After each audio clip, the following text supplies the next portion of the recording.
The former Prime Minister Kevin Rudd was in Melbourne this evening at a forum discussing asylum seekers, foreign aid and reconciliation. Hundreds of people gathered to hear Mr Rudd speak with human rights advocate Father Frank Brennan. Amy Bainbridge was there for Late Line. It might be a damp Friday night in Melbourne, but Kevin Rudd still pulls a crowd. The event at the Sydney Myer Asia Centre was a sellout. Father Brennan was straight to the point, citing a personal stoush between the two men over Aboriginal land rights in Queensland some decades ago. His question was perhaps as relevant then as it is today. In public life, there's always a conflict of ideas. Tell us something about what it means to forgive and forget.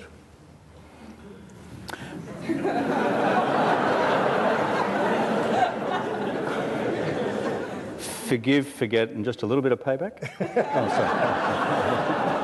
sorry. It's easy to say that the answer to that is you just develop a thick skin. It's not. Because none of us ever develop a thick skin to the point where you no longer feel. Every human being feels.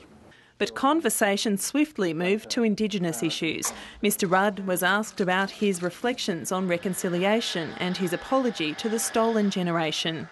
When I actually delivered the apology, I feared two things: that Aboriginal people would, given the experience of the centuries, have said no. Or, worse, that white communities would have engaged in a racial backlash. These were my two fears. And politics are often trained to be pessimistic, by the way. The key to it was, frankly, the open hearts of Aboriginal people who were willing, after what we had done, to say, OK. Then to asylum seekers and the change in policy since Kevin Rudd held the office of Prime Minister.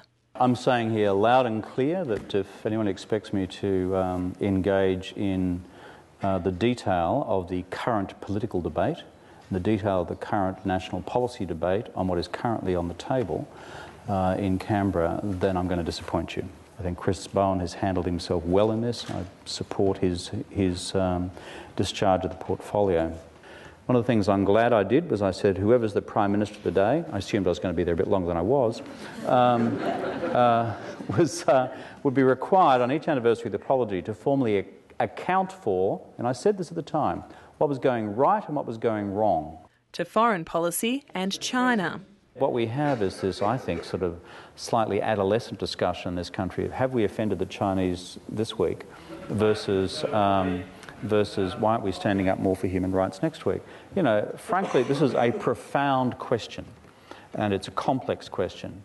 I believe that the response to the Syrian challenge must be at two levels: maximising the diplomacy and diplomatic pressure on the Russians and the Chinese to bring about an accommodating UN Security Council resolution, and simultaneously, and I'm proud of this fact, that we were, I think, the first country to donate to the humanitarian intervention through the Syrian Red Crescent and International Red Cross.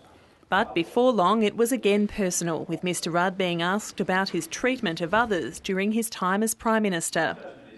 I mean, I've been accused of most things short of the collapse of Western civilisation. The key thing in national political life is to pass the shaving mirror test. Sorry, it's a sexist remark.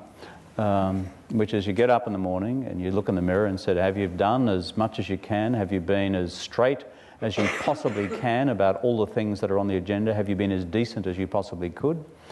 And try and have a pass mark on those each day. A comprehensive evening for an appreciative audience. Amy Bainbridge, Late Line.